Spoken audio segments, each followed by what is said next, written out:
संजीवनी राणे आणि संगीता वानखेडे.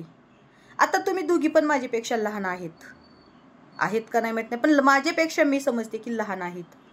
तुम्हाला माझ्या ह्या व्हिडिओचा राग आला तरी चालेल, पण एक मला तुम्ही तुमची मोठी बहीण समजा किंवा दुश्मन समजा, किंवा आता मी संजीवनी राणेला तर वहिनी म्हणले म्हणून परत एकदा सांगते की तुम्हाला मी एक कळकळीची विनंती करते. तुम्हाला माझ्या व्हिडिओचा राग आला तर काही हरकत नाही. मुळात मध्ये मला व्हिडिओ बनवायचाच नव्हता, पण चला म्हणलं थोडी फुकटमध्ये राय देऊ. पण फुकटमध्ये समजू नका. एक महत्त्वाची गोष्ट तुम्हाला बोलते की आपण भावनेच्या भरात येऊन आपण म्हणजे एकदम आपल्याविषयी हे असं बोललं का म्हणून आपल्याला कुठंतरी तिरस्कार असतो. मग आता तुमच्या दोघीमध्ये गैरसमज झाले असतील किंवा खरंच कुठले विषय घडले असतील.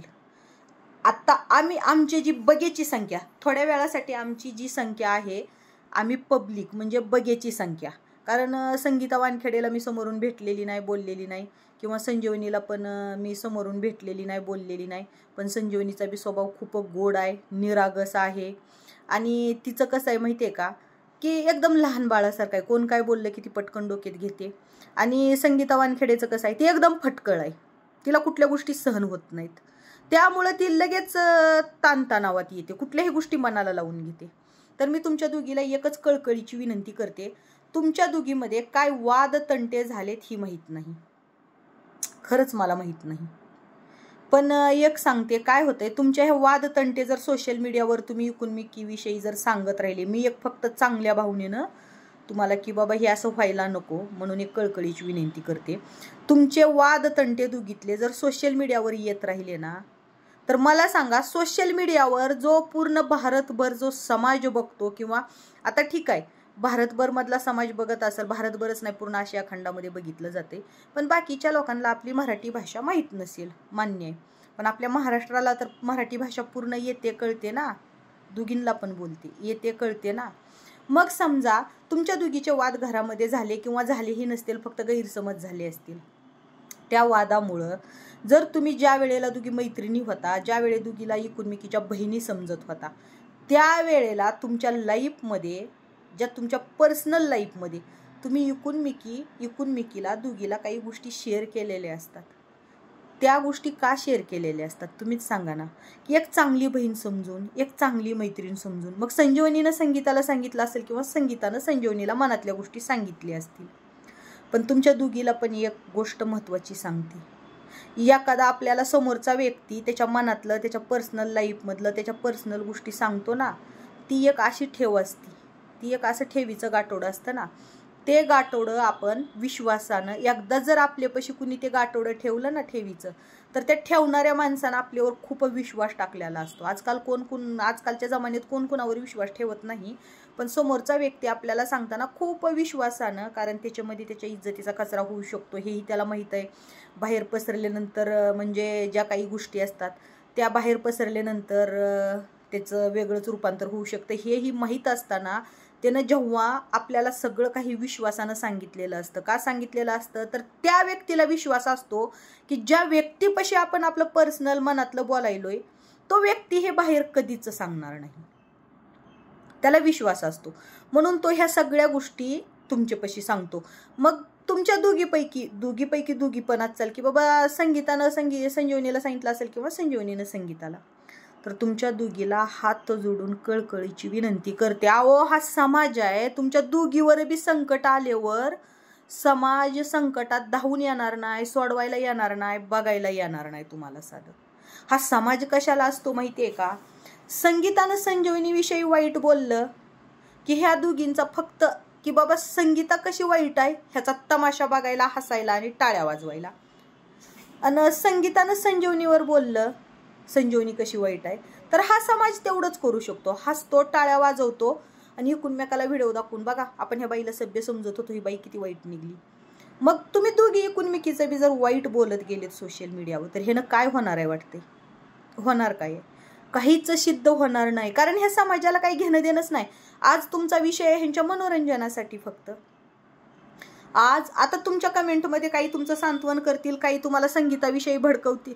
संजीवनीला स्पष्ट सांगते, हे बघ संजीवनी, आज तुझ्या कमेंटमध्ये काही संगीताविषयी भडकवतील, काही लोक तुझं कौतुक करतील. आणि संगीता बी जेव्हा संजीवनीवर बोलल तेव्हा संगीताच्या बी खाली कमेंटमध्ये संजीवनीविषयी भडकवतील, वाईट बोलतील, किंवा मी तुम्हाला पहिलं सांगत होते त्या बाईला घरी नका आणू, ती बाई अशीच आहे तशीच आहे. म्हणजे हे समाजाचं काम आहे.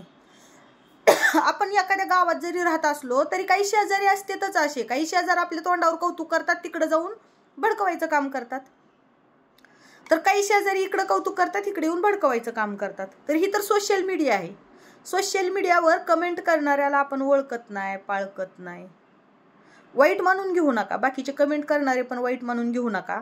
पण ह्या दोघींमध्ये काय व्हायला माहिती आहे का, ह्या दोघींची घट्ट मैत्री काही दिवसासाठी झाली असेल, एकूणमेकीच्या घरी गेले असतील. घरी गेल्यानंतर जे घरात झालेले प्रकार आहेत, तर संजीवनीला पण कळकळीची विनंती करते, तू जेव्हा संगीताच्या घरी गेली तर झालेले प्रकार काही म्हणजे असं सोशल मीडियावर मांडू नको. आणि संगीताला पण विनंती करते की ती पाहुणी म्हणून तुझ्या घरी आलेली होती, तर अपशब्दात तिलाही बोलू नको. कारण कसं असतं, एखादी महिला दुसऱ्या महिलेचा आधार कधी घेते माहिती आहे का, की आयुष्यामध्ये तिला खूप हारल्यासारखं वाटतं. अंतकरणातल्या गोष्टी कुणाकडे बोलण्यासारखा समोरचा व्यक्ती कोणच वाटत नाही, कुठंतरी मनात दुःख साचलेलं असतं. त्यावेळेला तिला आपल्या जवळचं व्यक्ती कोणतरी पाहिजे असतं. आणि अगदी ह्याच प्रकारे संजीवनीनं संगीताला जवळचं व्यक्ती समजून तुझ्या घरी आलेली होती, तुझ्याशी बोलली होती. तर प्लीज ह्या कुठल्याच गोष्टी सोशल मीडियावर मांडू नको. आणि संजीवनीला पण सांगते की बाबा संजीवनी, तू तिच्या घरी गेलती संगीताच्या, तिनं तुला आपलं समजून घरामध्ये घेतलेलं आहे, आपलं समजून बोललेली आहे. तर तूही तिच्या बाबतीत कुठल्या गोष्टी सोशल मीडियावर मांडू नको. कारण विषय कसा आहे, सोशल मीडियावर वा करणारे भ्यायत, नावं ठेवणारे भ्यायत, सगळ्याच गोष्टीचे ते तुम्हाला ओळखत पाळखत लोक नसणार आहेत, तुम्ही समोर भेटलेले नाहीत. पण जेव्हाही तुमचे चारित्र्याचं किंवा तुमचा स्वाभिमान तुम्ही विकले चालले. कारण काय होतंय, तुम्ही कमेंट करणाऱ्या लोकाला ओळखत नाहीत, तुम्हाला किती लोक बघतात तुम्ही त्यांना ओळखत नाहीत, कुणालाच ओळखत नाहीत, पण तुमचे चेहरे दाखवून तुम्ही बोलतेत ना. तर तुमचा चेहरा जेवढे सोशल मीडियावर लोक बघतात ना, तेवढ्या लोकांच्या नजरेत तुमचा चेहरा येतोय. मग मला सांगा, उद्या तुम्ही कुठं बाहेर फिरायले, तर समजा संजीवनीनं संगीताचं काहीतरी सांगितलं, उद्या संगीता बाहेर कुठं फिरायली, तर लोक काय म्हणणार, अहो बघा ना, ह्या एकूणमेकीच्या घरी गेले ते ह्यांच्यात असं वाद झालतं, आणि ती हिचीच कोणतरी मैत्रीण होती, हिच्या बाबतीत असं बाई फालतोय. किंवा उद्या संजीवनी बाहेर कुठं फिरायला गेली, संजीवनीला माहिती आहे की बाबा मी सभ्य आहे, संगीताला माहिती आहे की बाबा मी सभ्य आहे, पण तुमच्या थोड्याशा गैरसमजामुळं, तुमच्या थोड्याशा वादामुळं उद्या संजीवनी बाहेर गेली आणि कोणतरी चेहरा बघितला, तर कारण तुम्ही त्या लोकांना ओळखत नाहीत, कारण तुम्ही फक्त कमेंटमध्ये बघितलेलं असतंय, पण तुम्हाला ही माहित नाही की बाबा आपला व्हिडिओ कितीतरी लोकांनी बघितला. ती लोक सरळ सरळ तुमच्या चेहऱ्याला ओळखत असतात, पण तुम्ही त्यांना ओळखत नाही. पण त्या लोकांची खुसबूस तुम्हाला बघितल्यानंतर चालू होती की अरे हिचे विषय असं सोशल मीडियावर आम्ही व्हिडिओ बघितली. तर एक मला तुम्हाला परत एकदा, तुम्ही माझ्या लहान बहिणी म्हणून सांगते, कारण माझी पर्सनल दुश्मनी कुणाशीच नाही. मी तुम्हाला काय म्हणलं की बाबा मी संगीताविषयी का बोलते, जरांगे पाटलांमुळं वाद वाढले होते त्याच्यामुळं बोलते, आणि आणखीन बी संगीता जर जरांगे पाटलांवर काय बोलली तर मी बोलणार आहे, माझा हा ठाम निर्णयच आहे. पण एक महिला म्हणून, एक तुमची मोठी बहीण म्हणून मी आज तुम्हाला विनंती करते की बाबा तुमच्या दोघीची भेट किंवा तुमच्या दोघीचे कॉल मेसेज किंवा तुमच्या कुठल्याही इतर गोष्टी असू देत, कुठल्याही इतर गोष्टी, तर प्लीज कळकळीची विनंती आहे, सोशल मीडियावर खरंच मांडू नका. कारण हे जग जे आहे खूप वाईट आहे, जग खरंच खूप वाईट आहे. आणि तुम्हाला बघणारे भरपूर लोक आहेत, तुम्ही प्रसिद्धीत आहेत, संगीता वानखेडेला बी बघणारे भरपूर लोक आहेत, तिचा बी आदर्श घेणारे पण भरपूर लोक आहेत की बाबा ती धर्मासाठी काम करती, अन्यायाच्या विरुद्ध काम करते असं म्हणणारेतली बी भरपूर लोक आहेत. आणि आज संजीवनी काहीतरी संगीता वानखेडेच्या म्हणजे ह्याच्याविषयी जर बोलली, तर उद्या ही मानणाऱ्या लोकांना कुठंतरी मनामध्ये पाल चुकायला नको.